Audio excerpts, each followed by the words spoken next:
go live. We're behind the chair. I think it's behind the chair. I was expecting Mary, so let's see what's happening now. Is she going to come on? Connecting. Here she is. Hey. God, I was talking. Sorry, like, I know. I'm like, it's been like one of those days. I swear to God. I know I keep saying this, but I feel like we're like all working 4 times as hard for like a quarter of the dollars. You know what I mean? Tell me about it. I was looking for your name. I wasn't sure whether you were coming from. Well, and so I was looking for yours too. So I was like, wait, where's Richard? So I know it's Joy Cup.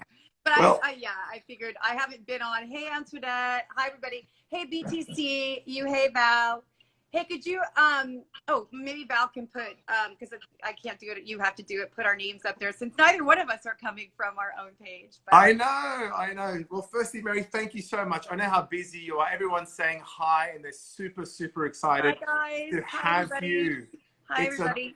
It's an honor to have you on here. I know how busy you are, so thank you so much for making time to be with us. No, I'm super excited. This has been more fun. I've been on more lives, I think, in the last 5 weeks, 6 weeks than I've probably ever been on stage in my whole life. I know. I've seen a couple of probably, things. Right?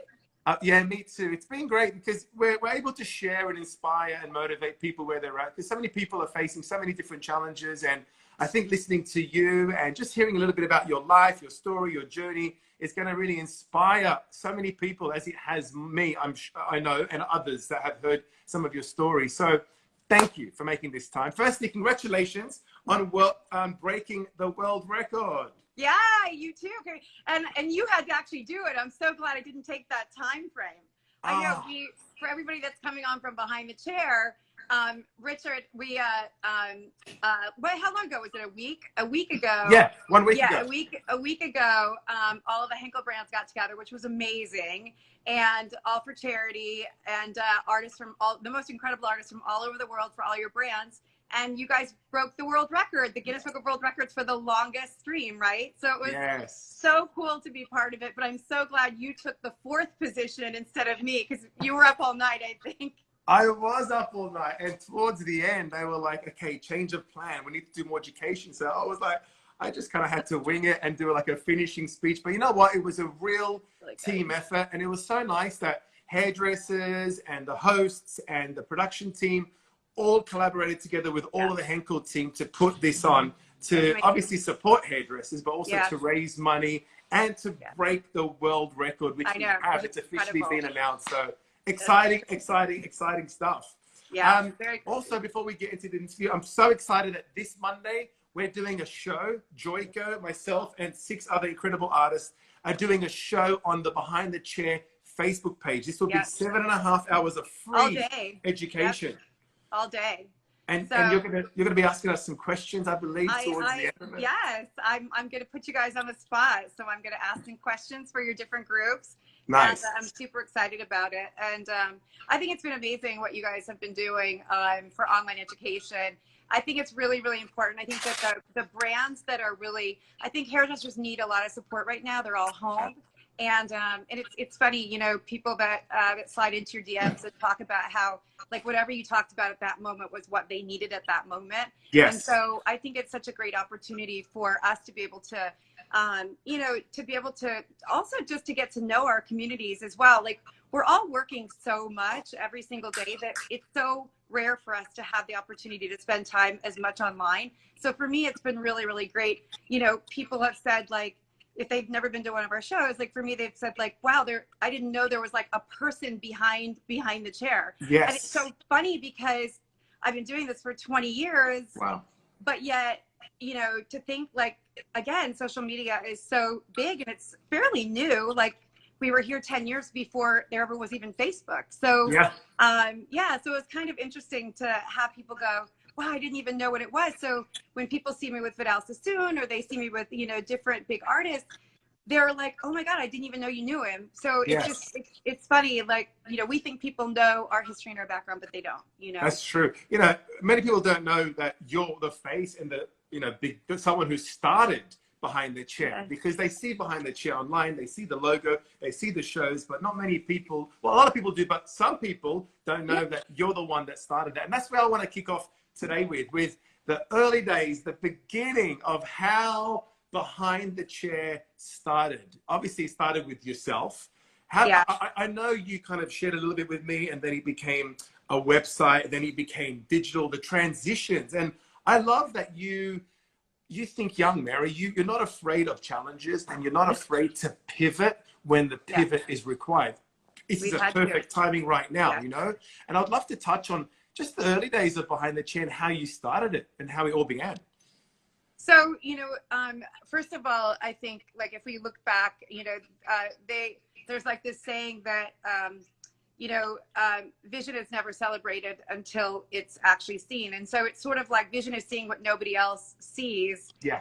My part was, but it's never celebrated until everybody else sees it. And until that time, it's kind of a dumb idea. It's like, you know, so that's why I always say to people, like, when you're following your dreams, I mean, the heart, you know, it does, like, dreams don't work unless you do. But if you're following your dreams and you have this idea, you know, only 10% of hairdressers at the time had a computer. So when you even think about it, like, today we're 20 years old this year. It's been kind of a crazy 20th anniversary year, but, you know, we'll do a do-over next year. Absolutely.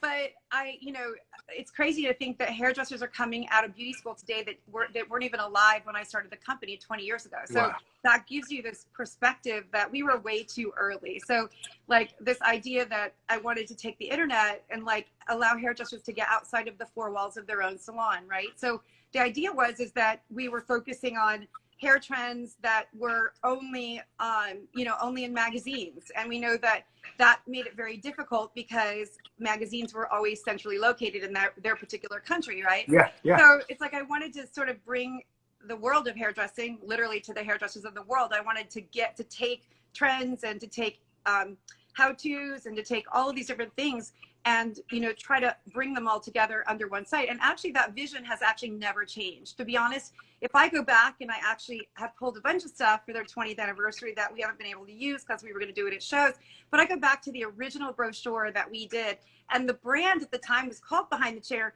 but it was called Man I Can. So like mannequin, and it was Man I Can. And the very first campaign was Listen to Me, and it was scribbled, it was very in your face. And it was like scribbled on like a mirror, like listen to me kind of thing, really intense. And they were all mannequins. Like, there were pieces of mannequins. The next one was Where's the Community? Like, all these crazy ads that we were doing that would really stop you in your tracks. And it was meant to sort of, like, you know, just completely distract you and say, what the hell is this? And so, you know, it took 4 years and millions of dollars to get hairdressers to even think about buying a computer. Like, iPhones didn't exist back then. That's right. And, you know, and we would go to all these shows. We were gathering email addresses. We had VHS. We didn't even have VHS tapes back then. We actually had only printed books. Yeah, printed books is all we had. Right. So, like, and so we would sell printed books, and then the next thing were VHS tapes, and the next thing were DVDs, and then the next thing, like, was online education. And I think that's the thing that everybody needs to know right now. Like, we've reinvented ourselves 6 times, I have to say, over the last 20 years. And here's the thing that I always, you know, see, like, everybody wants the, you know, like, rooting for the underdog and, like, all that. But when you've been on top for 20 years, like, this is the way I look at it. Every time hairdresser says that person wasn't happy for me, or, you know, I was succeeded at something and they weren't happy, I said, you know what? I said, there's a saying that when the underdog starts winning, people stop cheering. When the underdog starts winning, people stop cheering. I've always believed that people never want the person that's been on top to stay on top. That it's not about the underdog winning, it's about trumping the other one, right? Yes. But for all those salons out there and for everybody that's out there, this is the time that you have to pivot to stay on top. You have to be willing to change. And when I say change, you've got to open up your mind, pretend that everything you ever knew, you don't know anymore, especially right now. Yes. And think about everything in a way that you've never thought about it before, because there is something very exciting about this terrible time. Yeah. This terrible time is where everybody's sitting back being afraid, but those that are standing forward, like Joico for sure, like, you look at it, you go, you guys are being loud and proud. You guys are staying way front and center of everything going on. And the more that you guys are front and center, and the more that other brands stay back for whatever their reason is, it's like they're 50% back, you're 50% forward. So you have 100% swing in the communication that you're having. Well said. Well said. Had this audience is more captive than ever in history. So it would be crazy to not be communicating with them now. But for salon owners, there are opportunities that are out there. There's no question. It's not going to be an easy time, but for people who are willing to think outside the box and to start thinking about how this is going to shift your whole market, that's what you have to do. And that's what we've been doing as well. And the first thing you have to do, I feel like, is to say 21 days makes a habit. So what have we now habitually been learning to do that we weren't doing? You know, now we're 40, 50 days, 60 days into this. What were we doing then what are we doing now that we weren't doing then? We have to think about not just what's going on in our life, but what's going on in our clients' lives. You know, what's going on with their day-to-day. Have they gone to Madison Reed or eSalon? Have they bought home hair color? How is that going to affect them? And how are you going to communicate to them around this? There are major, major opportunities. I think root touch-up kits will be one of the biggest opportunities that we're going to see coming out of this as an actual product. I really do. We would never have said that 10 years ago, but I think that you'll see something like that. But we have to open our minds up to every potential possibility. What are our pricing going to look like? Are we going to start charging by the hour? Are we going to say on Saturdays you have to pay more and on Tuesdays you're going to pay less? Right. Like, we have to start thinking about every single possibility that exists and throw everything out the window that we thought we knew. Wow. And the most important thing is security is the new, like, the security is the most important thing. And I think I heard Antoinette say this, security is the new luxury. And I think that's true. You know, that's what they're going to expect in salons. So I think the reason why BTC has been successful is we've been able to look at all the disparate data and then take that and then figure out how we're going to pivot and quickly pivot so we can also be there for our audience, because people are going to remember who was there for them right now. You know, absolutely. Absolutely. And a credit to you guys and a credit to the digital team with Joico, because they have worked probably harder than anybody. And I'm sure you guys, because you guys are all digital this time, while everybody's not doing much, you guys are working so much harder to keep in touch, to keep us informed, to keep us motivated, to keep us educated, to keep us going in this transition period. And there's going to be two types of people in this transition period, Mary. People that are going to look back and say, I wish I maximized this time. And there's going to be other people that are going to say, thank God I invested in myself. I learned, I grew, I read, I studied, I have propelled myself for the next season. And I think it's all about reaching people where they're at right now, but also preparing for the next season, you know? So I love all that you guys are doing. I know that you guys put out something recently about the salons that have already opened up. Let's get some information from those guys. How are you guys doing it? You guys are trailing, you know, ahead of us. So how are you guys doing? What are the small things that you guys are doing that can prepare us to make it better for the next season, you know? And that's the biggest thing that we've been focusing on. You know, the downloadables that we did for all the signage for the salons, like literally in 1 week, we had almost 100,000 downloads of them. 100,000 downloads. Wow. And it's crazy, because I think the thing is that when we stopped actually writing about hair on March 15th or 16th, and I said to the editors, you know, this is the time right now. They don't understand PPP. You know, let's first of all, we help them figure out the loan. We help them when they were still open, get the disinfectant, you know, the different ways that they were sanitizing the salon. And then they could download that, put it up in their salon. And then salons started to close, as we saw. And then we started just looking at every possible way that we could help them. And that was by trying to, you know, figure out everything from selling root touch-up kits and doing client release forms, and then how, you know, we did a form or a letter for, you know, trying to have your landlord delay your rent. And now we're working on 2 letters that we put together, or that we've been given, for not getting sued if somebody gets coronavirus in your salon. Like, that's a really major issue that we've been working on. And then another major thing that one of our editors took on, which is huge, is every single day she's updating all 50 states on which states are open for salons and which ones are not, and when they're planning to open. That also had, we had 1.1 million visits to our website in 1 week. One week. So those are where the opportunities are, is like, you know, you got to meet them where their needs are. I love that, Mary. I love how you think. You see the niche, you see the need, and you meet that need. Whether you make money from it or not, it's not about that. It's about meeting the need. Yeah. And the big thing that we did have to decide is, BTC University, that was a really big decision for us because we took all those lives that were $24.95 each, and we put together $1,500 of education, and made it free. It's still free for 3 days, and then they can buy it, and then they can buy it for $29.95 a month. It's like, 90 cents a day instead of $24.95 per video. So there's 65 classes in there, and people are really taking advantage of it and loving it, because I think in a time like right now, this moment, and they all get a certificate. So they're showing us all their certificates for every class. But in this moment right now, the only thing that when you feel out of control, the only way that you can feel in control, I think, is if you are learning, you have knowledge, and you're prepared. And I call it scare and prepare. So in this time for me, like, everything is about, I'm going to scare you. I'm going to scare my team, which I did. I scared the hell out of them in the beginning. I'm trying to scare everybody else, because then I want you to prepare. And I want you to think about, well, if this happens, we're going to do this. If this happens, we're going to do this. It's great. But there's nothing that feels more in control than being prepared and preparing in every possible way that you can.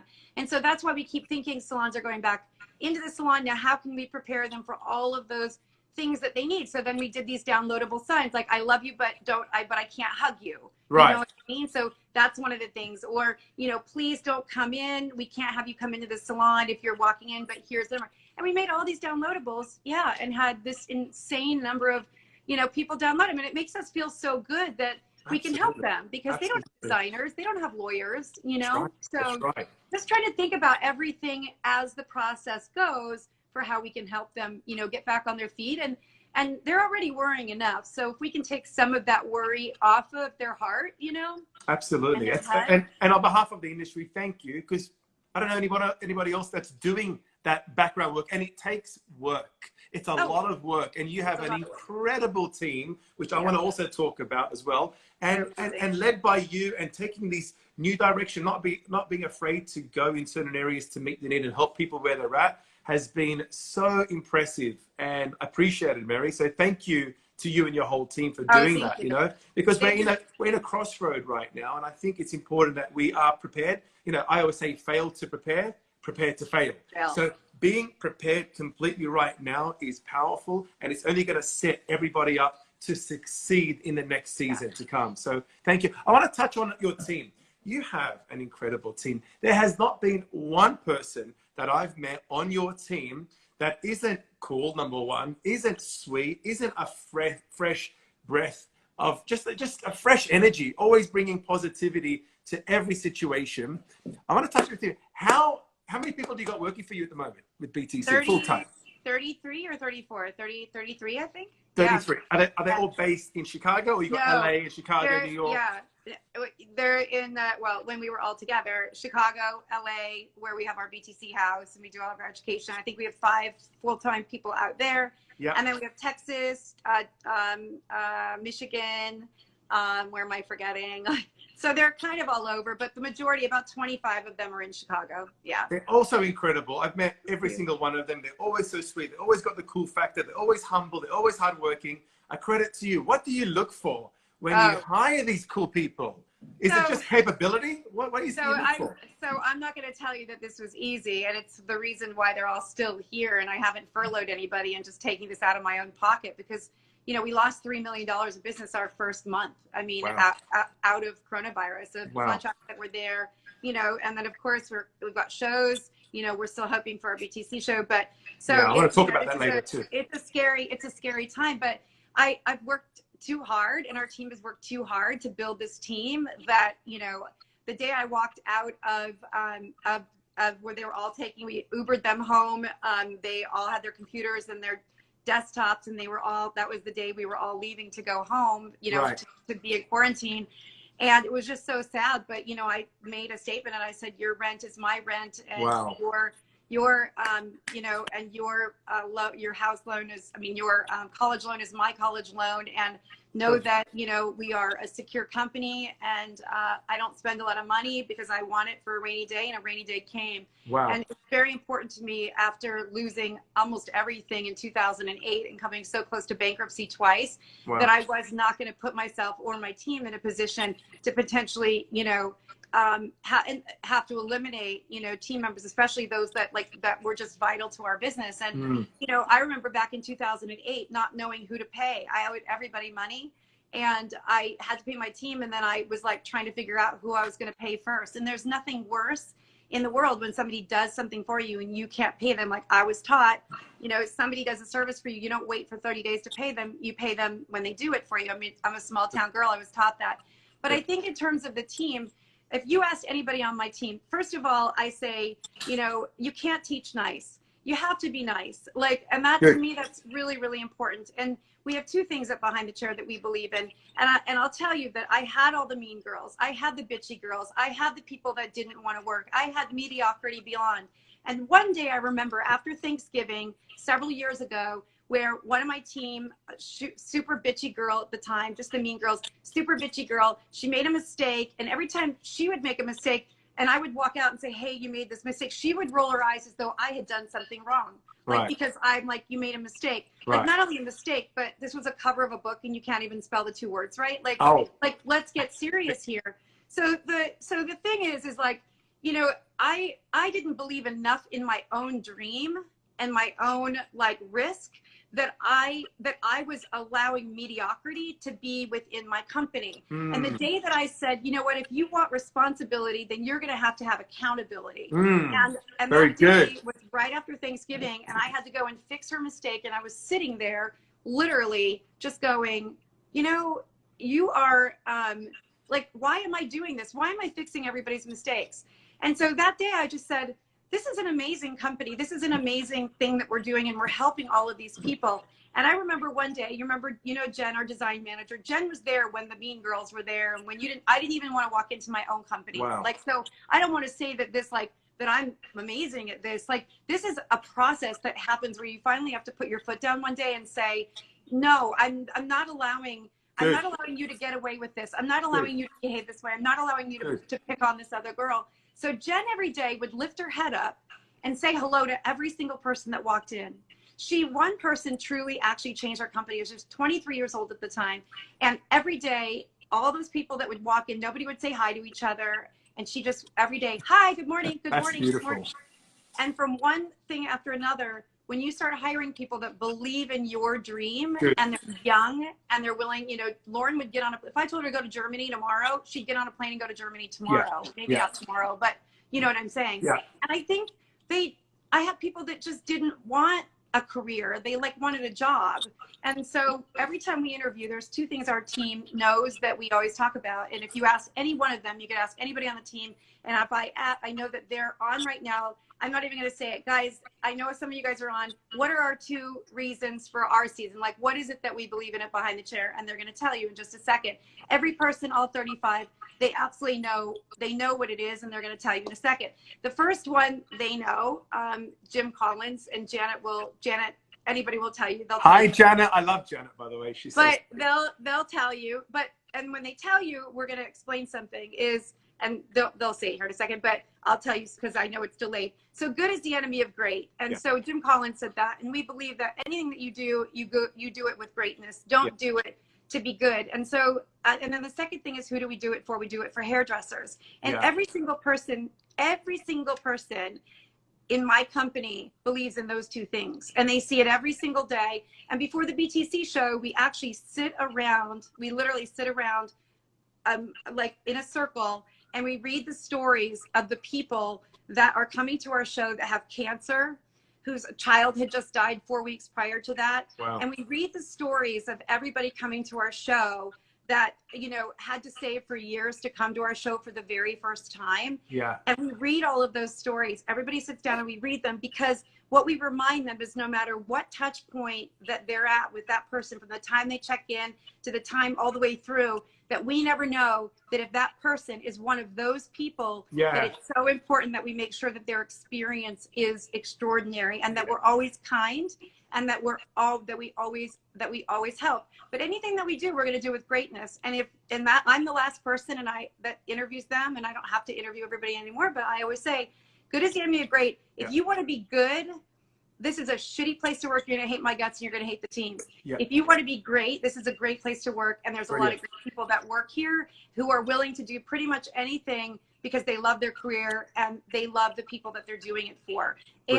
And we literally do not ever negotiate those things. So every single person, and guess what? And if it doesn't work, they find their own way out of the company. And then they're shitty. They're like, I hate this place. It was terrible. They made me work hard. And you know what? We don't, I can tell you that we haven't lost anybody that we, in probably, I don't know, 5, 6, 7 years. Our team is solid, as you know, and great mentors for the younger team. And I think that people saying that like millennials are like, they don't work and they're lazy, it's all bullshit. Give them a reason. Give them a reason. They want to be part of something important, and they will work so hard if you believe in something together and build a dream that's big enough for everybody to be a part of. Very good. Speaking on that, there's a salon business owner watching, and he loves his team, but there are a few that are just making it very difficult for him, making it very difficult for the team. What advice would you give someone who's a salon owner, or any business owner, who's facing challenges with some of their staff and doesn't know what to do? So the first thing that I would do is the people that are on the team that are really doing the things that they need to do, really make sure that you're celebrating them, like in a really, really big way. Make sure that you're celebrating them and almost give them extra things that it's like, wow, because I always say that rules are made for the people that break them. They're never made. So the people that are following the rules are the ones that usually get the least amount of attention. So what you appreciate appreciates. Appreciate the people who are doing the things for you that you believe are the things that need to be done. What you appreciate appreciates. The second thing is, and sometimes I say this all the time, you know what? Hire slow and fire fast. I can tell you, because this is experience. I've lived it. Like, you can't even want to hear.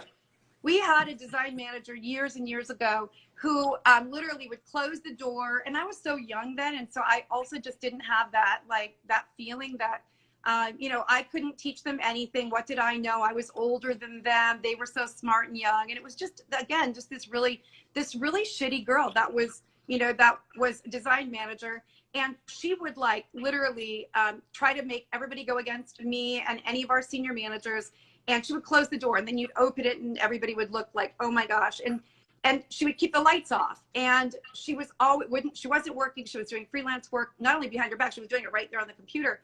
And here's the crazy thing is, one day I finally said, you're fired. I don't know how I finally got the nerve to do it, but I'm like, you know what, you got to go. And I just remember thinking how hard that was. And I'm just going to remind you guys of a movie. It was The Wizard of Oz. And do you remember when Dorothy actually threw the water on the witch? And she thought the monkeys were going to kill her. And it was the opposite, that they thanked her. Actually, what happened in that experience is that girl was such a bully to so many people. And they never felt comfortable, but they felt like they had to almost like be around her and listen to her, literally by eliminating that one person, that one diva that made me be so much stronger. Because here's the thing, guys, is if we let everybody get away with everything, you will have no respect. Your team will not respect you. The only way that they're going to respect you is if you actually abide by the rules that you set. And it's the standards, right? Forget about the word rules. You're not living up to the standard that we expect for ourselves, for each other. And you have to just get rid of them. I mean, it sounds so easy, but it is actually that easy. You actually, I heard this saying recently that says, that it takes a brilliant carpenter to build an amazing barn. This was an old saying from like the 1800s, but it takes one asshole with a match to burn it down. And I love that. I just thought it was, hilarious. So good. That's so good to apply that in business and to be aware of that. One bad apple can ruin the whole bunch, baby. I think Michael Jackson said it. And it's like, it's so true. And I think it's so hard, but you'll never, ever feel better about yourself as a leader.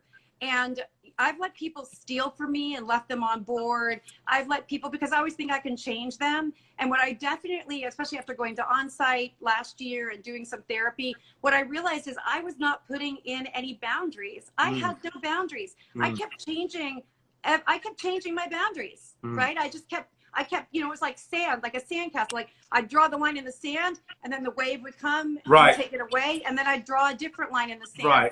I wouldn't live up to my own. I didn't even have any boundaries. Mm-hmm. So if you have boundaries, your team will respect you, the people, and then when those people don't respect you, you have no problem getting rid of them. Wow. And it's just, you just have to do it. You just have to do it. It'll change everything if you get rid of the divas in your salon. They'll never change either. That is the thing. They will never, ever change. And you'll be miserable walking into your own location every single day. And sometimes it's 3 or 4 people you got to get rid of. Yeah. And it's painful, but it's way more painful.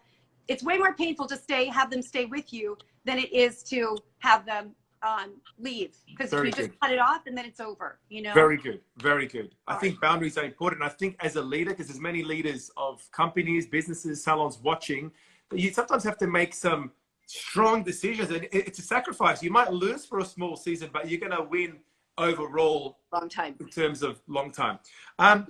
You got your 2 daughters working with you. How is it having, by the way, Quinn and Haley are incredible. They say that apple doesn't fall far from the tree. I have to say they have both different strengths.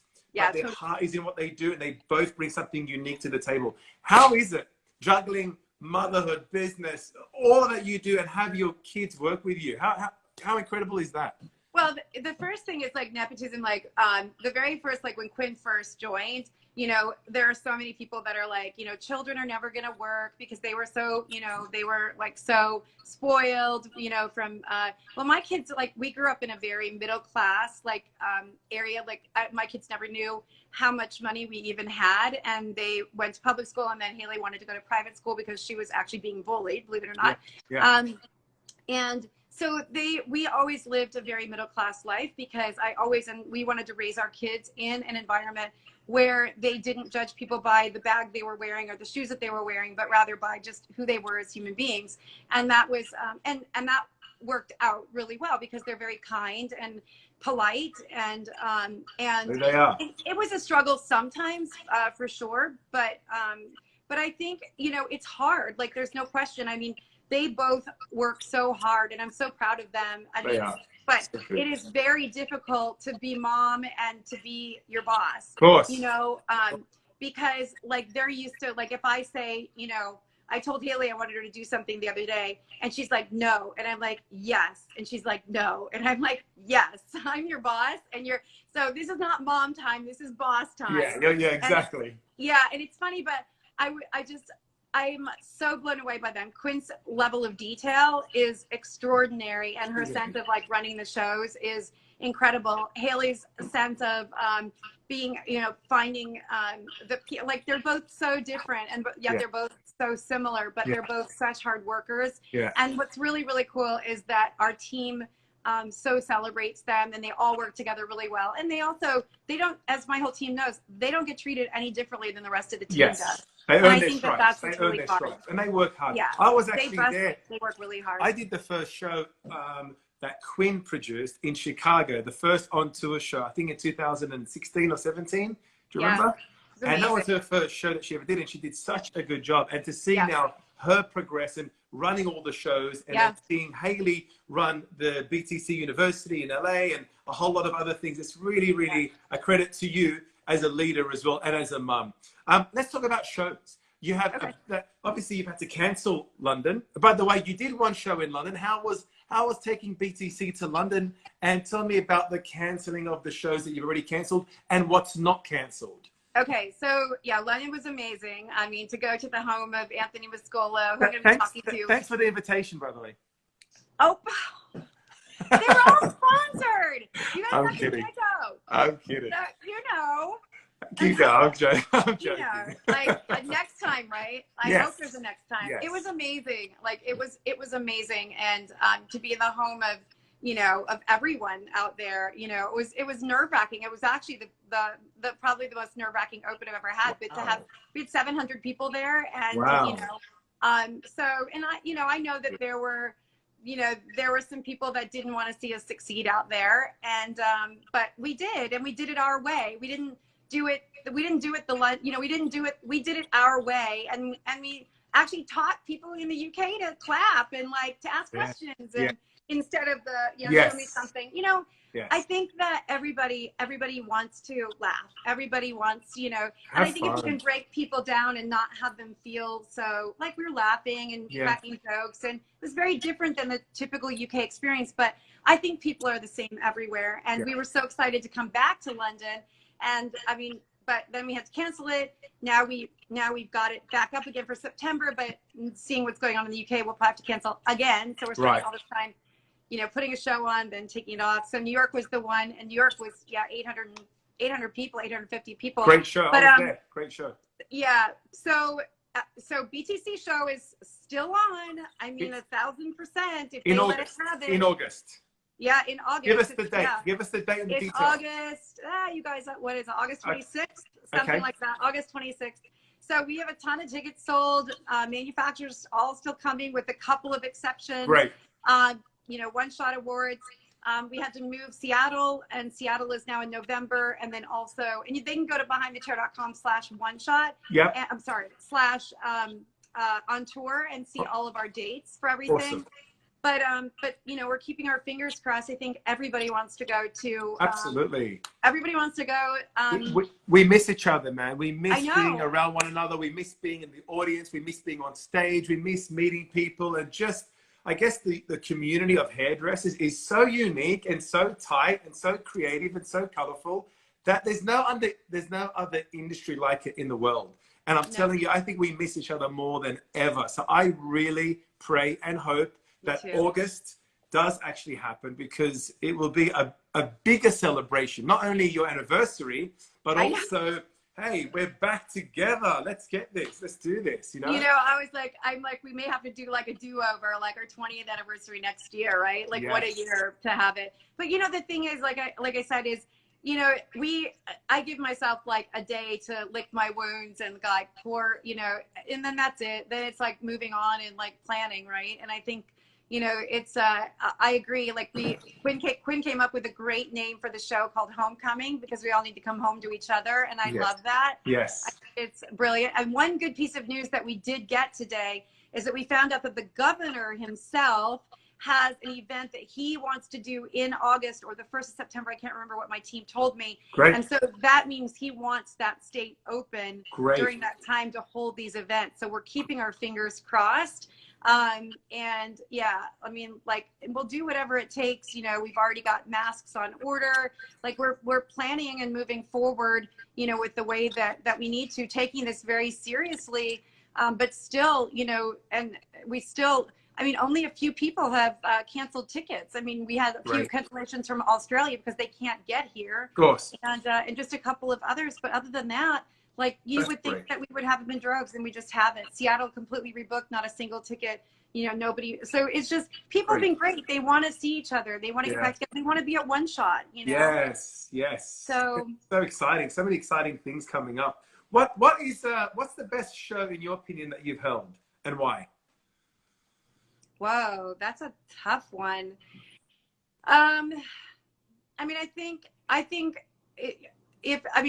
think one shot, like if we're talking about like a show, I think just the concept of one shot for sure is so powerful, because it gives hairdressers that are doing real hair behind the chair the ability, without tons of money, to be celebrated for their work. And that was the goal of it. And now it's, you know, moved into the big shot side. I mean, it's just, you know, we had, even with coronavirus, we had about 210,000 entries this year. Amazing. And, you know, and they couldn't do hair for 6 weeks. Some of the mannequins are actually like, they're as good as some of the other work. Because sunglasses, outfit. But I mean, I think, you know, last year's, I think that San Antonio was amazing. I guess in a sense, I almost have to maybe even say the very first BTC show, because it was the biggest risk that I've ever taken. You know, like, I had to commit as a person, a human being, you know, not a big company, $500,000 of tickets. Wow. I'm sorry, of hotel rooms. Right. You know, and if the show didn't go on, it didn't succeed, I would have had to pay that. Wow. And I remember, like, the show sold out in only a couple of weeks with about 1,300 people. And I remember, like, when we were first, like, when people were checking in, I'm like, nobody's going to come. It's like your birthday party. You know, Yeah. no kids are going to come. Nobody's going to come. Yeah. We're just going to sit there and nobody's going to come. And all these tickets are sold. And I'm like, nobody's going to come. And I think the joy of seeing what we did and the joy of people being together, and then seeing that very first rainbow in that first year, that double rainbow, and then seeing a rainbow every single year for the next 8 years on that Monday morning, like that, I think is just saying, hey, you know, and both of us, I mean, for those of you guys that are out there, I mean, Richard helped me find God. I mean, which is like, I'll never forget that. Like, you really helped me find that moment where I was finally willing to say, okay, I believe, because I went on forever knowing that something was guiding me, but not really knowing it was God. And I think that, you know, that God just sort of keeps showing up in my life in these amazing ways. And I think that when you know, and whatever it is that you believe, but I just think that with God, like, we just, you know, and I'm not embarrassed to talk about it. I think that faith is something that took forever for me to find. And I was always so embarrassed. I'm not embarrassed. I was always so jealous of people who had faith.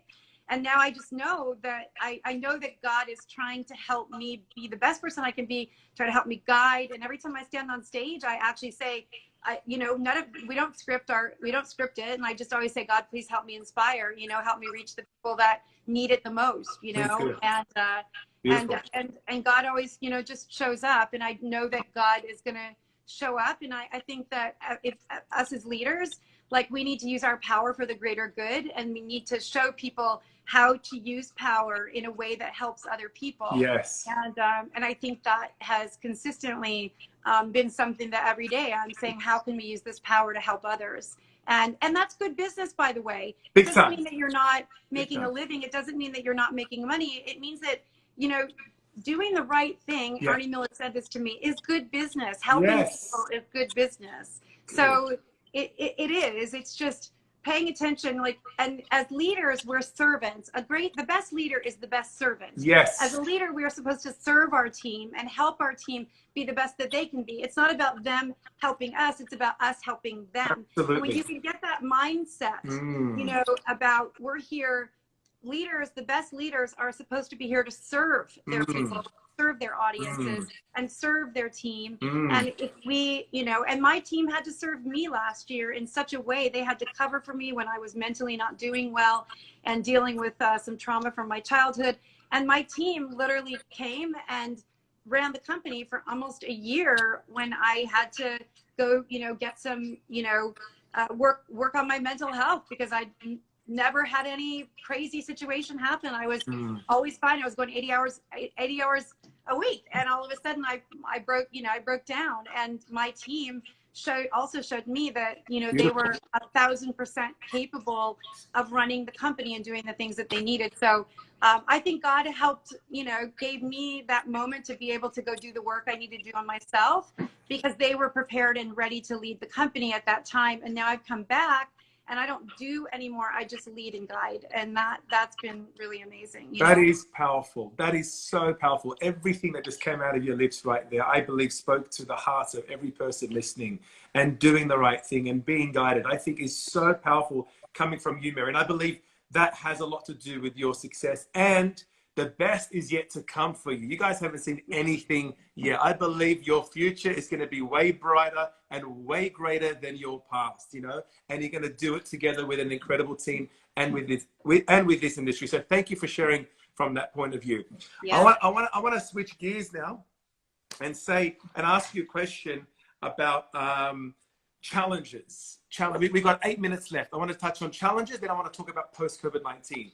So what have been, because they say the taller the tree grows, the stronger the wind blows. In other words, the more influence and success you get in your life, the more challenges and battles and opposition that you get. How do you deal with challenges? How do you deal with those challenges that prevent you from succeeding? Because whether you're Mary or whether you're someone in the industry or whether you're a salon, the more influence and success you get, the more things that come your way. How do you deal with that? How do you respond? Okay, so I have a great one for this, and I'll say it like this. So I have always, and I think I have an Instagram post that's like this. And for those of you guys that follow me personally on Mary Behind the Chair, you know that I'm constantly writing these posts all the time that are pretty deep, and also some tough love. I guess the most important thing to do is to know that when people, I always say, like, when people talk about you, never believe them. So when people talk about you and say bad things, don't believe them. But even more importantly, when people talk about you and say good things, don't listen to them. Good. And I'll tell you why. Is because success is the greatest risk that you have to continued success. So your success that you have today, that is actually the worst situation that you have for success tomorrow, because a lot of people who are successful today actually start basking in their own success. That's right. Instead of remembering that you're still in the game. Yes. Like, the game is a long game. Like, yes. This is a long game. So the point is that if you think that you've made it, and I say this about divas, like, if you think you've made it and you're a diva, like, there's only one way to go, and that's down. Yeah. Because you've already made it to the top. Yes. And I think, like Gal Sassoon and so forth, I've never thought there was a top. And part of that is, like, you know, my counselors said that I have this high level of self-loathing. It's my perfectionism. So that's why I'm like, people go, you're always so nice, or you're like, you still are the small town girl. And I'm like, what? I'm not special. I just busted my ass. I worked really, really hard. And I always keep my eye on the ball. And I think that that's the thing is, I don't sit around, and I could sit around a little bit more maybe and go, good job, Mary. But like, a lot of us just don't do that. We just move on. Absolutely. And I would say, like, take a moment and enjoy your success, whatever it is, because it is important. We talk about that with the team. Let's stop. Let's take a breath. Let's celebrate every success that we have with the team. That's just not in my head. It's not what I do with myself. And I think that that's the thing. Struggle, like, your success is going to get in the way of how you think about the future. And so you have to always make sure that you know that there's always a bullseye on your back. Yeah. So always a bullseye on your back. Very and good. When I say that, it's really true. Like, and it can be your own bullseye. And that's the thing that's really, really good, is don't use your success and just sit there and bask in it. And the other thing is, just because it's not broke doesn't mean that you shouldn't be breaking it. Yeah. Like, people, I wrote a post a couple of years ago. I always say that. I always say, if it's not broken, break it. I wrote a post a couple of years ago that said, I don't care how many trophies you've won. I don't care how many awards you've gotten. If you're still running the same race, prepare to lose. Yeah. And that's the industry that wasn't moving towards digital, the industry, the people that weren't moving towards digital. And they're like, this Instagram, this is stupid. This is only going to be a fad. And all those Instagrammers that are doing that hair, they don't know anything. They've never learned anything. And I'm like, you know, you can sit and you can keep running this race over here, but the race actually is over here. Yeah. So you can keep doing as much as you can to keep running this race and to be as good as you can in this race, but you're not in the right race. So you better start to pivot and think about how you're going to get in the right race. And that's what I think. It's constantly pay attention. Never believe your own press. And if you can just keep living in that world and not believing your own press, it will help you stay really focused and keep your eye on the ball for what you need to do tomorrow, because there's always going to be a tomorrow, and there's always going to be a downturn. And also, when there is a downturn and you are stable and you're smart, you're going to have opportunity in those downturns. So that, to me, that's really important. Absolutely. Not allowing our past failures or successes rob us from pursuing more in the future. I love that. I love that. We have literally 3 minutes because the live literally cuts off. Post COVID-19, give me 2 minute. What is it going to look like? Oh, that's right, because you came on it. Post COVID, what is it going to look like? Is that what you just said? Yeah. So this is what I'm going to say is, first of all, I've heard some salon owners. We got a note that came in. It's very, very important that you take security really seriously. Good. I said this in one of my videos on my page a couple of days ago. It was very intense, but it's like, you're going to get one shot to get this right with your clients. If they don't feel safe in your environment, you can kiss your business goodbye. And I mean that with everything I have. Make sure that everybody in your business is absolutely abiding by those rules, because even if one client wants to take her mask off and the other client, she's paying attention, she's not going to come back. She might have had a grandmother that may have passed. She may have been sick herself. We don't know the extenuating circumstances. So it's super, super important. Of course, go through all the sanitation. BTC's got all that information. If you go to behindthechair.com, go right up to the top where it says coronavirus support, and you'll have all of that. All the information is there. There's a ton of articles to help support you in the downloadables. It's going to be hard, guys. It's going to be tough. Salon owners need to get back to work as safely as possible. And we've been watching everything. But honestly, just stay positive. Yeah. Keep planning. Make sure that you just keep thinking about what you need to do and pay attention to what everybody else is doing. Yeah. So you can see the good and the bad. Just stay very focused right now. And click on the link. But BTC University just put up a link so you can get a lot of that information there. So if you are thinking about it, follow the guidelines and just do it. Do everything you can to keep it safe. Mary, Yeah. I want to keep talking for another 20, 30 minutes, but this thing's going to shut down in like 2 minutes. Well, we can come back if you want to. It's up to you. But... We should do a round. What, come back you mean now or another day? We can do it. I did it the other day. Okay, you Whatever know what? You Well, I would love to do it a little bit longer. Should we do it? I don't know. Valerie, can we do that? Let's do that. Let's do it. I'm sure they're going to enjoy it. All right, I'm gonna hang up and call you back. So everyone watching, thank you very much. Part 2 continues in a second. Bye. It's connecting. I'm here. We're back. We are back. Here.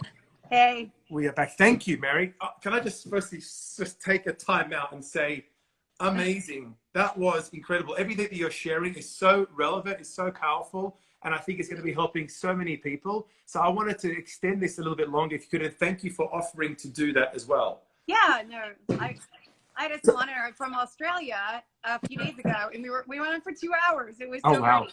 Well, on a live chat, so you guys disconnected and reconnected again, did you? Yeah. So good. You've been so informative and helpful. But I want to continue where we left off about post-COVID-19, and because there's some hairdressers that are just enjoying this money, not wanting to go back to work. There's other hairdressers that are dying to get back to work. There are salon owners that are dying to get back to work because they're paying their rent, they're paying their staff. It's hard. What would you say to all those people that don't want to go to work, want to be lazy, do nothing at home? Those who are really wanting to go to work but can't because of the restrictions. Talk to us. So you're going to get some hate mail on that one, just so you know. Send it to Richard. I don't care. I know I did. I know I did. You know, people saying, you want to kill people. I'm like, I don't know. I think for 20 years I've worked pretty damn hard trying to help hairdressers live a better life. The last thing I want to do is kill them. This has been I was on the phone with USA Today for 2 hours, actually, just a couple of days ago. And it's been amazing to be able to take all the stats that we have, and we're about to release a new survey. And so here's the thing, and this is something that I said about salon owners. So yeah, let's talk about like what the reality is. The reality is that you've got hairdressers that are afraid to go back to work. And that's totally understandable too. Like they are, whether you want to say that it's hype, it's not hype, whatever, COVID is real, they're ready to go back to work. Then you have a whole group that want to go back to work. And of course, salon owners that want to go back to work, right? And not because they want to go back to work, they have to go back to work. Yeah. And I think that's the part that people don't understand is like when they say, you can just wait. Well, guess what? Yesterday, the news came out and said that 100,000 businesses have closed and 40% of those will never open again. So that's 40,000 businesses before they ever had a chance to reopen. Wow. And that's what the issue really is and I've said this, and I don't know, the government provided the $600 a week, to everybody that was making under $75,000 a year. And I've never seen anything like that before. And one of the biggest challenges right now is that we've got salon owners, we've got retailers that want to go back to business. They want to go back into business again. But the problem is that those workers don't want to come back because they're making more money at home than they, staying at home, not working, and also staying risk-free. Right. They're potentially coming back to the salon that, where they're going to have to social distance and only have 50% of the space. So like this is, when this is a very real problem, and it's not a problem that has an easy solution to it, but that is the problem. And a lot of salon owners right now, the economics for them don't work. And it's in the economics as in like, I can't double book, so if you've got under $150, if you have under $150, actually, even if you have over $150 ticket, depending on what your rent is, like Nick Arrojo's rent in New York City is $200,000 a month. If the government if they force them to stay closed until September, which is what they're anticipating, that is $1 million of which he can't get back because the salon owner, he said he will literally risk going out of business. So when people say that, people just want to make more money or they're wealthy or the bigger the business, the bigger the liability. I mean, and people need to understand that the bigger the business is the bigger amount of risk that you have, right. the bigger amount of probably lending of loans that you have, right. and that's a lot of money. So imagine having zero income and having $1 million of rent that you have to figure out how you're going to pay. Like it's so this is not fair when people say that a salon owner's, you know, greedy, and it's just so not fair. Having said that, I understand why people are afraid. The survey that we just did said that again, I'm going to release it probably in the next couple of days. 30% of the people, 30%, I want to do this the other way. 70% of the people who don't know anybody that had COVID want to go back to work. 30% of people who know somebody personally that has had COVID don't want to, they'd want to go back to work. Only 30% of them want to go back to work, even slightly less than that. Right. So I think that the problem is that people are afraid, and they figure that, you know, they can stay home. Here's where the problem comes in. Years ago, when I was young, I remember an airline called Eastern Airlines. And most of you guys probably don't even know what Eastern Airlines is. And I'll tell you why you don't know what it is. Because there was a time when they all went on strike during a really bad recession, and all of the flight attendants and the pilots wanted an extra $1 an hour. That extra $1 an hour literally cost the airline, it was costing them $100 million a day, because they were on strike. So they were on strike, so there were no planes flying. Right. So the fact that they went on strike thinking that they were going to help themselves and hurt the airline, instead what they did was they put the airline out of business, and then none of them had jobs. Wow. And that's what happened. And so what I've said is, you know, if you love the salon that you're working at, like, this is a season for sure. But like, life is long, don't get it wrong. Like, life is long. If you love the salon that you're working at, remember that your salon owner actually has it worse than anyone. They didn't get funding. They didn't get the $600 a week. They didn't get any of that. So salon owners, like, literally, if you love the salon that you're at, you might need to just, if you feel comfortable going back to work, that's the kind of thing that you have to kind of say to yourself, like, I know I'm going to get this extra money, but I want to still work at this salon, and I want this salon to stay in business, because we're predicting right now 35 to 40% of salons going out of business. That's how big my prediction is. Wow. 30% of salons, almost a little bit more of that, went out of business in 2008 when that bad recession. Wow. This, unfortunately, is going to be worse than that recession. Wow. And so we have to do everything that we can to try to get salons back to work and get people back to work if they feel comfortable going back to work. There is no good solution. Nobody has a good answer. This is the worst. And so people I know are saying, and I get it, you know, the government should take care of us and they should pay us for the next year. That's just not going to happen. It's not going to happen. No. And that's why I don't want to give people false hope that the government's going to take care of us in that period of time, because they're not. And so that's what my video was about a couple of days ago, is people need to feed their family. And unless you walk in their shoes, I will never judge you unless I walk in your shoes. I'll never judge you. If you're taking clients, like in California right now, we know there's a whole group of people that are taking clients at home. I will never judge you for that. You've got to feed your family, you know, and as long as you're taking precautions, yes, you're doing something that's illegal. For other people saying, well, that's illegal. Well, have you ever sped before? Have you ever gone 20 miles over the speed limit? Right. Like, we've got to stop judging each other and realize that there's nobody that wants to go to work right now. Nobody wants to go back to work. There's not a single person that actually wants to go back and put themselves at risk, but they have to go back. Like, people actually have to go back if they're going to survive or leave the industry and go do something else. So it's a lose-lose situation. It's really so difficult. It really is.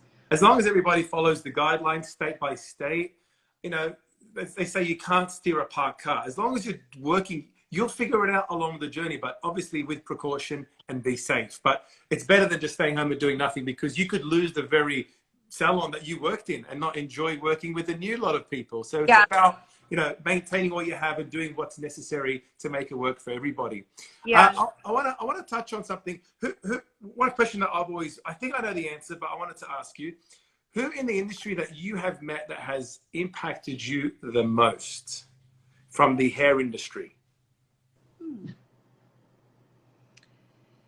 So, there was a guy by the name of Rick Goldberg that some people, that of course, Antoinette, which she was on, would know. And I was 20. Rick Goldberg was a distributor, the largest Aveda distributor in the country and one of the biggest in the world. He knew Horst really well. And he was the president of what we called the BBSI, which is now called Cosmoprof. He was the president of BBSI, which is the Distributors Association, at a very young age. He was like 35 or 36 years old. He had the most engaging personality. And I was probably 25 or 26, 27, something like that.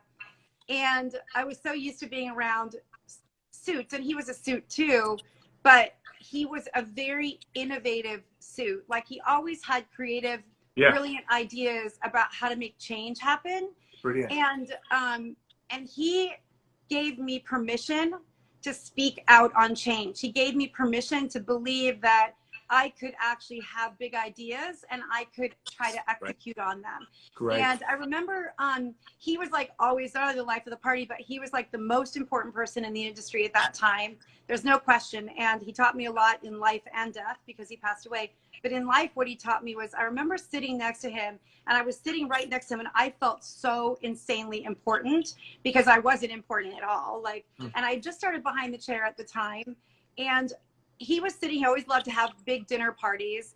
And we were at one of the BBSIs, and I was sitting right next to him, and he had like 25 people sitting at the table. And he looked at me and he's like, look around this table. And I was just like, yeah. And he goes, someday this is going to be you. Like, behind the chair is going to make it. And someday this is going to be you. But he goes, please, I just beg you one thing. Please keep your head in the clouds, but always keep your feet on the ground. He said, I haven't always kept my feet on the ground. Good. And sometimes I've let my own ego and my own, like, you know, feelings of grandiose, like I have to have this, all this. And he's like, and I don't always abide by my own rules or whatever. Right. And unfortunately, Aveda, like, some bad things happened. Aveda cut him off. All these things happened. And unfortunately, he passed away of a drug overdose. And I still blame the industry on so many levels for killing him when he was the most innovative person that I've ever seen. So in death, what he taught me is don't ever let them get to you. Don't ever let them take your soul away, because God knows I have been, especially in the early days, so many people tried to put me out of business. So many people tried to take me down for no reason other than just their own sense of, like, you know, like, let's just take her down, you know, like for no reason, you know. And shitty things happen sometimes when you're trying to do all these good things and it happens. And what he taught me in death was, don't let them take my soul away the way that they took his soul away. His name was Rick Goldberg, and he was definitely my hero. And still to this day, he is my hero. And I actually dedicated my 20th anniversary to him several months ago. And I don't care who people don't know. Chuck Penzone of Penzones has always been a huge supporter of mine. He said my name from a stage when people were like saying she doesn't know what she's talking about at the age of 24. And that small little kindness that he did to me has continued to have that. Like, she does know what she's talking about. She might only be 24. He didn't even know who I was. And he's like, but I believe this young woman. And it's those little things. And then today, you know, you have people that you can do so much for that, like, forget, like, you know, to appreciate. I appreciate every little thing that people gave me along the way. And I think gratitude is so powerful. You don't make it to the top without help. Like, you don't make it anywhere without support, without somebody helping you and giving you a step up. And there aren't enough people who are grateful for the people who helped them get there, good and bad, for living good experiences and bad experiences. Bad experiences are our best teachers. Absolutely. So, you know, life doesn't happen to us, it happens for us. And we have to remember that, but we have to learn from those mistakes. You know what I mean? But we also have to have grace as well. Absolutely. And, you know, good. And there's been a couple of people, one in particular, that I just had to push some grace into my life because I didn't want to be angry anymore. And I just think that grace is a really powerful thing, you know, especially today, you know. Powerful. I really believe that. The spirit of grace and forgiveness, having that sense of forgiveness towards people, even when they do wrong by you, because unforgiveness is what eats away at you on the inside. It doesn't impact the other person. It impacts the person that has unforgiveness. And that's so powerful to speak on forgiveness and the spirit of grace. And I think Vidal. That's who I thought it was going to be. I thought you were going to say Vidal Sassoon. I'll tell you though, because the reason why I said that is so many people can say Vidal, but you know, Rick Goldberg has two children. He has a legacy that so many people have forgotten, and I don't ever want anybody to forget his legacy.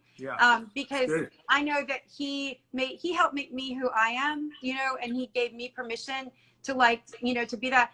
Vidal did that for so many people. What Vidal did for me, I think, is, first of all, he saw something in me that I didn't see in myself. So he really, like, when he said we can help, you know, hairdressers with we can help Katrina victims, and I'm like, it's a year ago, Vidal, it's never going to happen.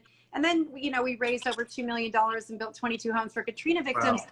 But the thing that he taught me, that was amazing, and I learned gratitude from those people that I met down in New Orleans. Like, that's the highest level of gratitude I've ever felt, is when they were thankful that they found a toy in the storm after their entire house blew away, and they found a Stretch Armstrong from their son, and they were so grateful. They showed it to me, and I couldn't even believe that they were happy and laughing, and they were grateful that they had a small little trailer to put their children in, and their son was 6'5", and he slept on the little part that's the kitchen, and they were so grateful for the trailer. And I'm like, and who are we to like sit and bitch and moan, or live in this world of constantly being like, you know, I'm so offended. I'm so offended. I'm like, you know what? If you like, try to have a life like that where you lose everything, and then you don't be thankful. You don't have to be time to be offended, you know. It's like, you know, it's like that taught me more by walking into their little trailer than I've almost ever learned of gratitude. But what Vidal taught me was looking at somebody in the face and staring at them, and like, literally, he would say something kind to everyone. Rarely did he say, I like the haircut, but when he did, he meant it. And he would never take his eyes off of you while he was talking to you. Wow. He always touched you on the arm, and he always made you feel like you were the only one in the room. And that's impressive. He was so humble. I mean, he was a perfectionist. I mean, he was so humble, for sure. I don't think he ever really truly realized what he did for the industry. I really don't believe he did. Incredible. He really impacted this industry, I think, more probably than anybody. Him and Vidal Sassoon and the Tony and Guy, like, brand, especially in the 60s, the 70s, the 80s.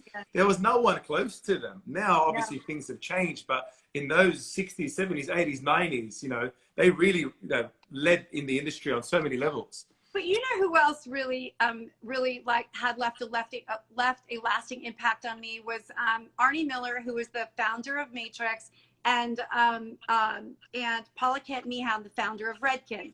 And in those days, working with both of them at the time when I owned a search firm, the thing that is really different about the market today, I mean, some companies still, but those two, they hated each other.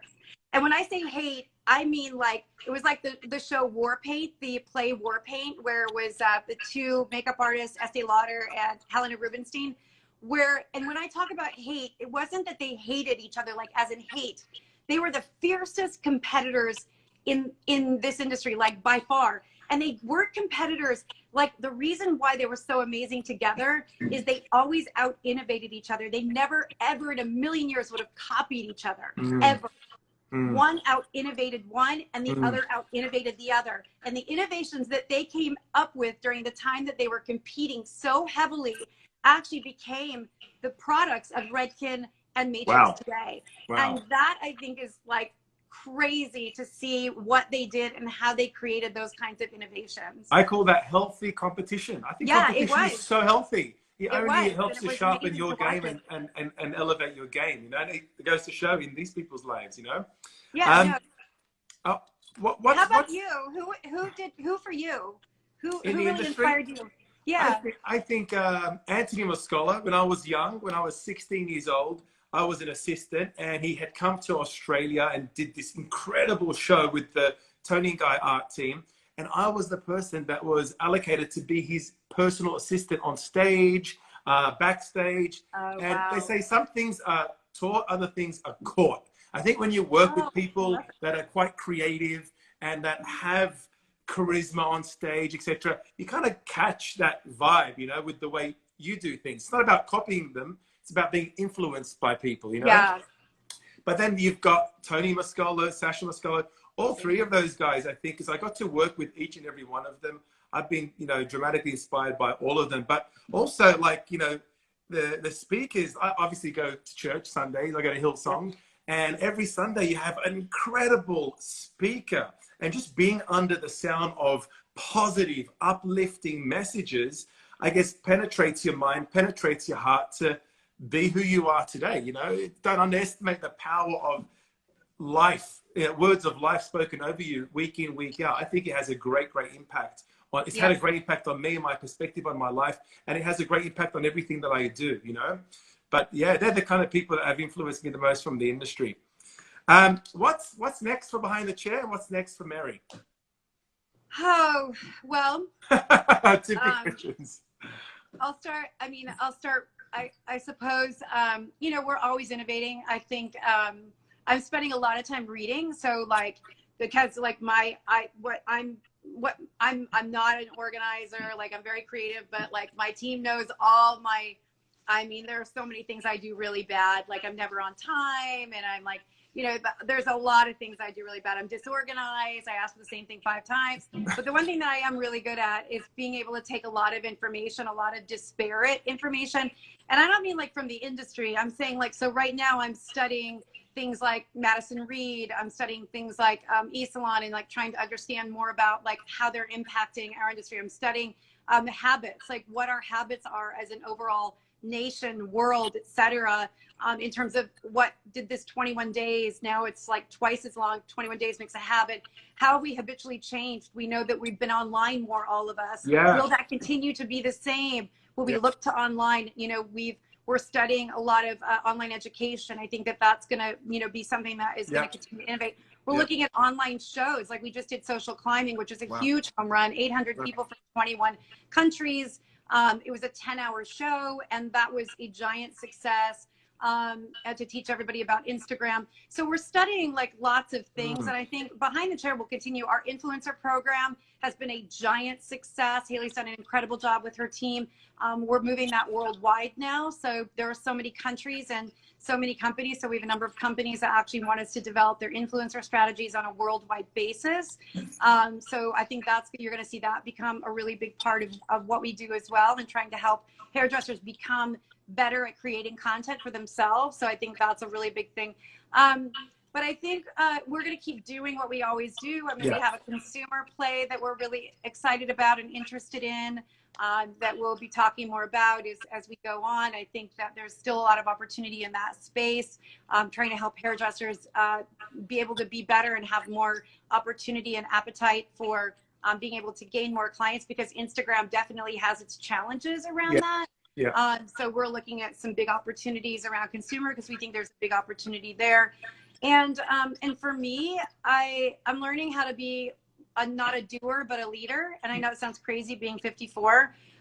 54. Wow. Yeah. I'm trying to learn how to lead versus trying to do. And the team has been really, my team has been amazing after, you know, so, but I think last year, the thing for me is, like I said, my whole world turned upside down. I felt like again, this trauma that I dealt with when I was a kid, my sister already had to work through it.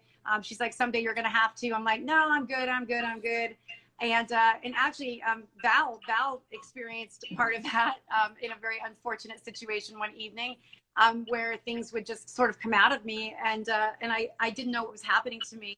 And so I went and did some therapy and on-site workshops. I mean, it changed my life. It really did. And the thing that I now am experiencing here, you know, being out in the country and everything, is what people are probably, what I was experiencing about working 80-hour weeks and never slowing down long enough to let the little girl catch up with me. So I was working. So it wasn't like what I was running to, it was what I was running from. And I was running from my past, and I needed to just slow down. And so when things started to slow down with some changes in my personal life and things got really quiet, is when the little girl started knocking on the door and like knocked it down, and I had to deal with it because I was losing my ability to work. I was losing my focus. I was just, all these things were happening.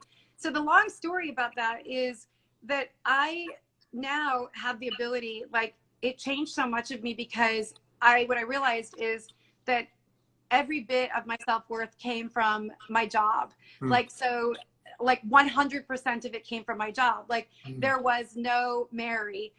Mary didn't know who Mary was. Mary didn't know what Mary liked. Mary didn't have any hobbies. All Mary did was work really, really hard and never give herself time to actually have a life, you know, or hobbies or anything else, because I was running away from this past that I didn't want to deal with. Wow. So once I finally dealt with it, you know, and had those tools, what I finally realized was like, it's okay to not be okay. It's okay. You know, it's like it's courageous. Like for all of you that are at home, like going, was I working too much? Like, was I experiencing my family? Was I loving? Like, was I engaged? Was I involved? Like, what am I doing all this for? Why am I struggling? What am I doing? And trying to understand that. And the best way I can liken it is I feel like 20 years ago, I put my head down and I was in a boat that was drifting down a river very slowly without oars. And I put my head down, looked at my phone, and never looked up again for 20 years. And when I finally woke up, like, and I mean woke up a year and a half ago in a terrible wake up, it was a major wake up call that had me, you know, not in a good place mentally. I woke up and I didn't know where I was. I didn't know who I was. I didn't know where I was. Wow. My kids were grown up. My company was, I had magazines sitting in the same place in the house for 10 years in the same spot. Wow. And I didn't realize, you know, what a mess I really was. And nobody could see that I was a mess. Like I was just building this big company but I was. So now I realize that every day I walk outside and I take these walks, and I know that watching the birds flying and hearing them in the morning, and like that, I know that that's a gift. Yeah. Like every sunset is a gift. Yeah. And that we need to know that we are not human. We're not human doings. We're human beings. Like we're human beings. We're not human doings. Like, and so we need to, like, I think if we could take that time, the rest of the time that we have, is to be able to like just go deep inside ourselves and just say, who am I and what do I want from my life? And am I living authentically? Right. You know, am I trying to conform to what other people expect of me? Am I living authentically? Right. And that's where your dreams come from. Is the second that you start to live authentically is actually when you become lovable, when you become worthy of love, when you become, Beautiful. you know, it's the authenticity of who we are that allows us to actually start to truly become who we are. And unless we offer ourselves that guidance and that ability to do it, you know, we're going to keep running this rat race that, you know, it's going to catch up with you. It's going to catch up with you. It's going to catch up with you. And, you know, and I just think that I'm so proud. I'd never been to a therapist, and I'm so proud of having done it. Like, I'm so proud of having been there. And I had him Miles opened our show in Nashville. And I was there. He was great. They have a 30-day program. You guys, they have a 30-day program now that's like $200. And it is, I mean, like this, it was $6,000 for that week program, but they have a 30-day program now that they've put on at on-site workshops that I can't say enough about. And they changed my life. And I mean, I changed my life, but they gave me the courage and the hard work I had to go through to actually like go through it. And I think, you know, reading Brene Brown is really powerful. If you guys know who Brene Brown is, study her about, you know, authenticity and being really willing to be really vulnerable. Vulnerability is courage to say what you want, to say what you need. I have never thought I was allowed to do that, to say what I wanted in my life. You know, we have to open up. We have to be honest about what we need in our lives and what we want. And that's how we develop really pure relationships, but with boundaries. And so I'm still learning that, but I'm so much happier. I'm so glad I went through it. It's good. My team had to, like, my team, like, they just blew me away. They carried you through that season. They carried you through that season. They carried me, and it was like God knew they were going to, and let me break down at that time. And they gave themselves permission to lead too, and that's what they gave themselves permission to say. Yeah, it's called On-Site Workshops on Instagram, and it's called the Learning Center Program. It's a 30-day program that they have now online, and they're just amazing. If you get a chance to go there, they're incredible.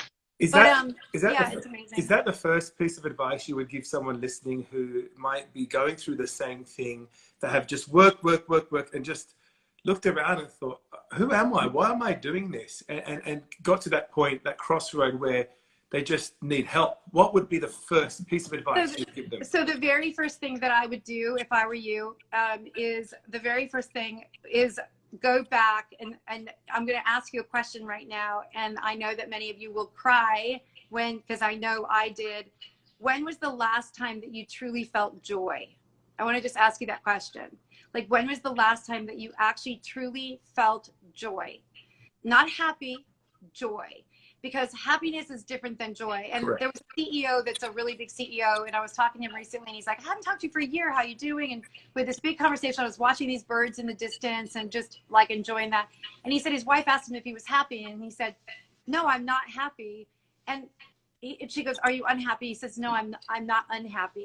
And he asked her the same thing, and she said exactly the same thing. I'm not happy, but I'm not unhappy. And I feel like when I called on site and said, like, I need help, you know, like, and but I use gratitude as a crutch, because what I'll say is, my life is so good. What do I have to complain about? Like, I've got money. I don't have to worry about that. And I remember the young woman on the phone who said to me, she said, are you happy? And I said, no, I'm not happy. And she said, would you like to be happy? And I said, yes. She goes, do you think that you deserve to be happy? And I said, I don't know. Wow. And I don't know. And she said, you need to come. Because she said, you know, we can't take our own trauma. Like, I can't compare my trauma to your trauma. Right. And vice versa. We just know that if we're not happy, we have to do something. So the very first thing you do is ask yourself, am I joyful? Do I have joy? Yeah. Like, am I experiencing that? And what I want you to do is I want you to actually go back to the last time that you felt joy, like true joy. I want you to go back to that moment that you actually felt true joy. So I had to go all the way back. Like, of course, when your children are born, you feel joy, right? But when I say extended, like that you feel good about yourself, that you are so happy and you're light and feeling carefree and like whatever. Yes, exactly. Fulfilled. We're exactly like content in whatever it is. And when I went back, I had to go all the way back to my childhood, when I was out in these fields hunting for arrowheads, when I was riding my horse Cloud, you know, and remembering how free I was.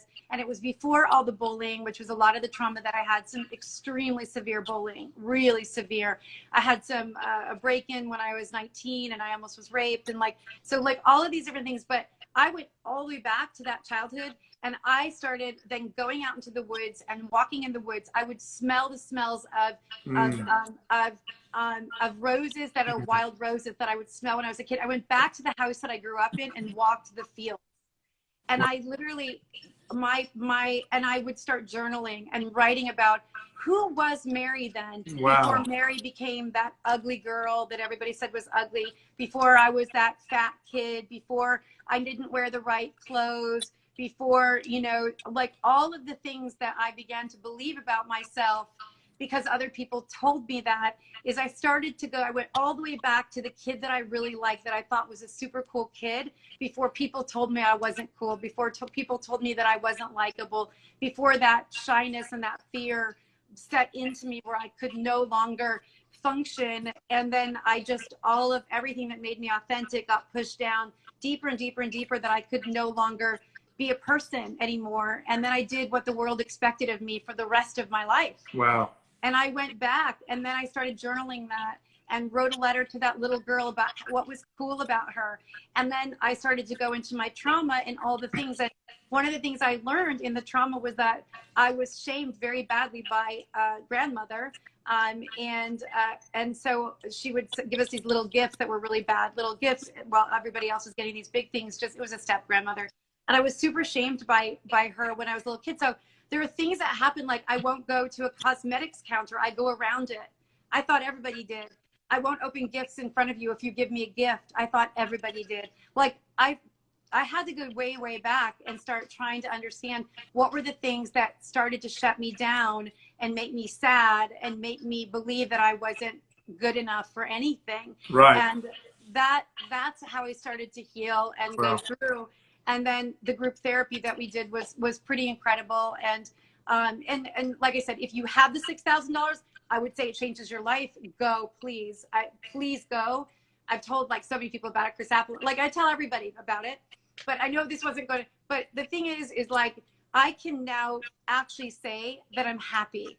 No matter what happens with COVID, no matter what happens with my business, I know that I'm happy, that I'm joyful, that I appreciate all the little things, and that I'm figuring out who I am for the first time when I'm 54 years old. So don't wait this long, you know, don't wait as long as I did. And it's never too late. It's never too late to address certain things. No, it's never too late. You know? It's never too late. Like, and that's the opportunity you guys have right now, this season that you're living in for these days. Like, start asking yourself these questions, you know, take the time, enjoy the time. You don't want to get on the other side of this and then say that there was nothing that you learned, you know, read, like walk, you know, we never have time. Like spend the time. Like I literally was on the ground, like looking at these ants walking, like in building their like ant castle thing. I just sat there and watched them for an hour. That sounds crazy, right? But I did, because I thought I was so curious. It brought my curiosity back again, you know? Yes. So we need that childhood curiosity coming back. And when we can go back to the things that you love to do when you were a child, and that will open up the childhood joy. And when you start to open back to the things that you love to do as a kid, that's actually when you start to open back up again. That will open your emotions and experiences, and you'll be shocked, but it actually will do that for you. And the smells and listen to the music that you listened to when you were young. These are all the strategies to do to start to remind yourself who you were. But you got to go all the way back to when you were joyful as a little kid. And that's why you say you got to go back to your childhood. But go back to those moments before anybody told you that you couldn't be who you wanted to be. Very good. That's the most important thing. And it goes to show the power of words that were spoken to you when you were young, words that you accepted. I'm such a big believer of having the right power of words, speaking life and rejecting the negative words that were spoken over your life. Like even now, till this day, if someone says something negative about me, you know what I say? I say, I break the power of those words. I don't want, because words are like seeds. And if you're not careful, people can sow seeds in your mind, in your heart, and they can just continue to grow and grow and grow and grow. And trees grow roots before they grow up and grow leaves. So if we're not careful, they can grow roots in our lives, and we can see the fruit of those words in our lives many years later to come, which is kind of like what you've experienced. But you've had to go beyond those words, beyond those years, and just remember who you are, you know, the good things that you experience. And I think this is helping so many people, because mental health is an issue. And especially during this season, everyone's experiencing it. So just to touch on that and to find your joy again, I think is incredible. And you can see it, I feel it, I see it, I can hear it with the way you speak, Mary. So that's beautiful. Thank you for sharing that with us. That's powerful. I think, you know, I'm so glad that it happened, because I have to be really honest that I always thought that therapy was a weakness. I grew up, you know, I grew up believing that I was in charge. Like I would never need help. Like I never asked for help. I was always self-sufficient, and I would be able to solve my own problems. And I never asked anybody for help. And I know why that is. I was able to go back and like literally map out like this. They helped me really. They have helped all of us map out why we took on certain experiences from our parents or our sisters, brothers, etc. You know, which kid were you? I was the kid that was always like trying to be perfect, like never did the wrong thing. I didn't want to be a mess to my parents. I never wanted to share if there was a problem. I was a straight A student. I was just trying to be so good because they had so many things going on. We were so poor, and you know, like I just wanted to be the best kid I could be. But when things weren't going well, I never opened up, you know, because I didn't feel that I could. So I feel like you can go back and you can start to learn why you actually are the way that you are. And I would just say for everybody out there, just remember that, like, you know, the one thing I had to learn was vulnerability is courageous. Like it's I never thought it was, and I never wanted anybody out. First of all, people never asked me how I was. Bosses don't get asked how are you. Like you've got to take care of everybody else, but nobody ever says how are you. Right. So, you know, but I also was tough, and I was like, you know, nobody's going to get through this armor. So I think that it also helped me have a much better relationship with everybody around me, because they're like, okay, she actually is human. Yes. Like there were people who didn't even think I was human because I never like I never showed emotion. Yeah. And I never said that there was a problem. So I feel like for everybody that's out there, like, you know, if you're not happy, there's a reason why you're not happy, and you need to explore that, because we all deserve to be happy. Yes. And I think somebody's saying, is being too vulnerable wrong? Brene Brown says that people, you know, you share your story, you know, with the people who, and when I talk about your story, like I'm sharing my story, I'm not sharing all the pieces of my story. Sure. I'm just sharing this because I think anybody that is in a leadership role or has power also needs to give you permission. Like I'm giving you permission. Like I'm telling you that I fell apart. So I'm giving you permission. You can fall apart too, and you Right. can come back from it. Right. But don't ever let anybody, because I think it's important to share that, you know, you might see me one way, but know that I wasn't like that a year and a half ago. Right. I was a mess. Right. And so I think it's important to know that I didn't see therapy I saw it as a crutch. I saw it as a weakness.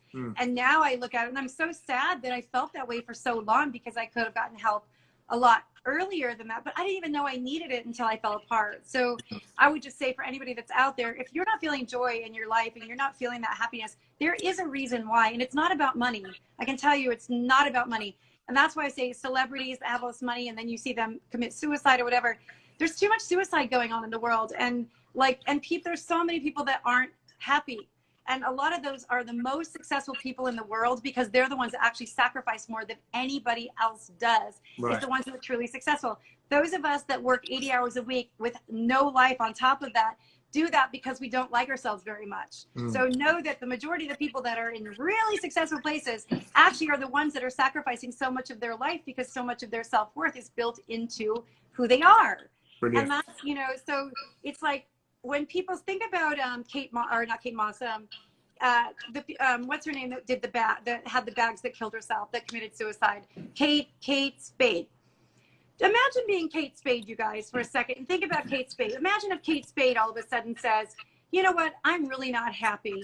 And anybody around her says, you're Kate Spade. What do you have to complain about? You're Kate Spade. You have all this money. You're Kate Spade. You're famous. Right.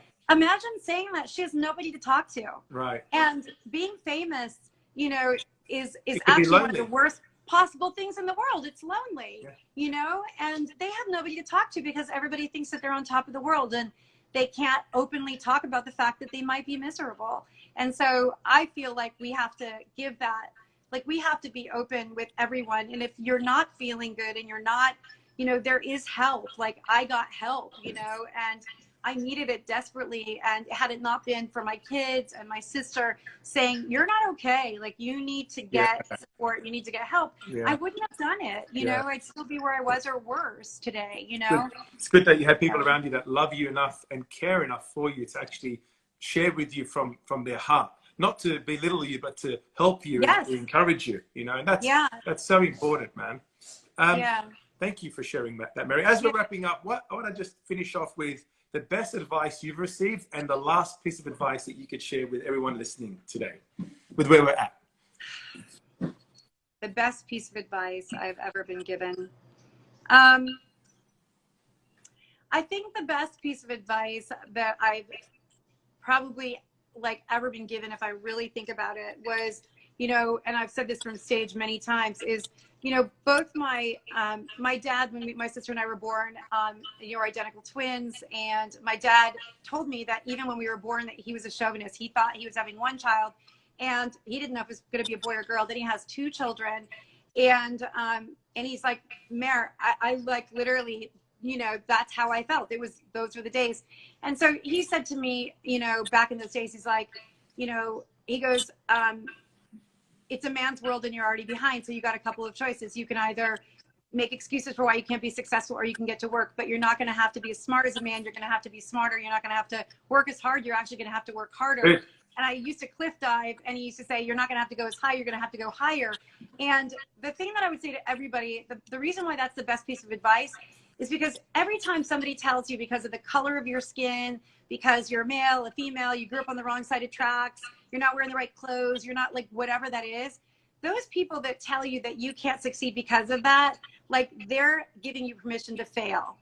And so here's the thing is, like, we can't control where we start out in life, but we have every bit of control about where we end up. And if you listen to people like that, yeah, guess what? Life isn't fair. You're going to have to work harder. There might be prejudice that we know exists. There's no question, but you can't use that as a crutch in your life and say that you weren't successful because guess what? At the end of the day, if you make excuses, the only one that loses is you. There's nobody else that loses other than you. You're the one that's not going to go where you want to go because somebody gave you permission to fail. And I think that my dad pushed us so much to say, you know what, like, it's your choice if you choose to fail, but life isn't fair. You're going to have to work harder. And that's just the way it is. And just get over it and just move on and just get to work. And I would say the last piece of advice to me, that's the best piece of advice for anyone. Stop allowing people to tell you that, you know, that by being oppressed, because it's true, people are, that you can't be successful. That's your choice. It's not anybody else's. Don't let people get into your head around that because they're going to give you permission to fail, and then you'll fail, and then where will you be? So don't listen to people like that. It's not so good. And I think the final, you know, piece of advice is, you know, we are going into potentially the hardest thing that we have, that many of you have ever lived through. Maybe the hardest thing, not that I've ever lived through, because I also have protected myself. I don't spend a lot of money. I make good money, but I drive a Jeep. You know, I've never lived beyond my means. I never have. Even when I was making $200 a week, I had an old sofa that smelled like cat pee, and I was so grateful that the old tenants left it behind, you know, and I never spent beyond my means. And I would just say, you guys, right now, you're going to be in a situation where this could be the hardest thing that you've ever lived through. And all I would tell you is this, is right now, think of the worst possible scenario, right? The worst possible scenario that you could have, and anything. And if you can own that and take that punch right now in your stomach and just go, I'm going to take the punch in me right now. And I'm just going to go, I'm going to own the worst possible thing that can happen. And if that doesn't happen, if you can go, I can live through that. If you can say, I can live through this, then I can promise you that it's going to make you stronger, because now you're going to go, I can live through this. So I'm going to start planning and preparing for everything that I need to do, because you're going to war right now, guys. You're going to war literally to fight for your dreams. And the most important thing that you can do is get serious about this war that you're going to go fight for your dreams. And you're going to have to work really, really hard, maybe harder than you're ever going to have to work. But your dream is too important to give up on it right now. So just take the punch in the stomach, just like own it, and then just go, guys, I'm going to suit up and I'm going to get ready to go to war. And there's nothing more important than going to war for your dreams right now. It's really important. And don't feel sorry for yourself. Get out of that. And just move on and just do what you need to do, and just look straight ahead and just put one foot in front of the other and just keep on going forward. It's the most important thing you can do. That is great advice, Mary. Thank you, man. Thank you so much. This has been like pretty much 2 hours of just a lot of insight, a lot of information. I think you've addressed not just the industry, but you've addressed issues of the heart that make human beings better. You know, and the mind. And I think it's been so helpful. And everything that you've said is so relevant to today, and I believe has touched so many people in different areas of their life, whether they're a hairdresser, whether they're a salon owner, whether they're a business person, whatever they are. I think what you've said has been so powerful, impactful, and it can be applied across the board of our lives. So thank you. Thank you for taking this time out and being with us. You are a great leader, and what you do for the industry is so appreciated. And even though some people don't appreciate it, they will one day, because what you guys do is making a difference.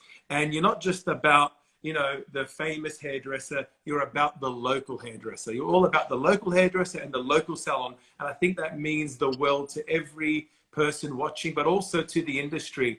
And for you guys to send your team to discover all of the COVID-19 precautions and sharing it with us is a great help. So for everyone watching, be sure to follow Behind the Chair, follow Mary, and keep up to date with the ever-changing demands of these COVID-19 precautions. So Mary, thank you very much. We honor you and we thank you. And we look forward to the show in August. Thank you so much. Thank you so much. Thanks, you guys. Thanks for everything, and good luck. Thank you. On behalf of Joyco and everybody, we love you. Thanks, guys. We love Joyco. Thanks, everybody. Thank you, Mary. Bye-bye. Bye-bye. See you later.